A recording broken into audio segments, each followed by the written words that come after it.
আজ কুট্টুসকে দুপুরবেলা শোল মাছ দিয়ে ভাত দিয়েছিলাম। তো দেখো একটা গাদা নিয়ে নিয়েছি নুন হলুদ মাখিয়ে, আর ভাজাও হয়ে গেছে। আর সবজিগুলো কি হাসির না! আসলে সবজিগুলো আজকে কুট্টুস নিজে চুজ করেছে কি খাবে। একার সংসারে যা হয়, আমি কাজ করি, আমার সঙ্গে সঙ্গে উনি ঘোরে। তো এই করে করে আমার সাথেই উনি হচ্ছে, আমি যখন সবজি কাটতে বসি উনিও সবজি কাটতে বসে। ওরও একটা বটি আছে, মানে সত্যিকারের না, একটা খেলনা বটি আছে, সেটা দিয়ে ও সবজি কাটে। আর এরম করতে করতে জানো তো খুব সুবিধা হয়েছে, সব সবজিগুলো চিনেও গেছে আর সব সবজির নামও বলতে পারে।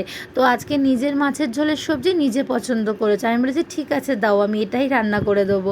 তো আমার ভিডিও তোমাদের যদি ভাল লাগে প্লিজ একটা লাইক করো তোমরা। আর দেখো তোমাদের সাথে গল্প করতে করতে ওর মাছের ঝোলটা হয়ে গেল। নর্মাল এরম কালো জিরে দিয়েই করেছিলাম, আদা ফোড়ন দিয়ে যেরম করি, নুন হলুদ জিরে গুঁড়ো সবই দিয়েছিলাম।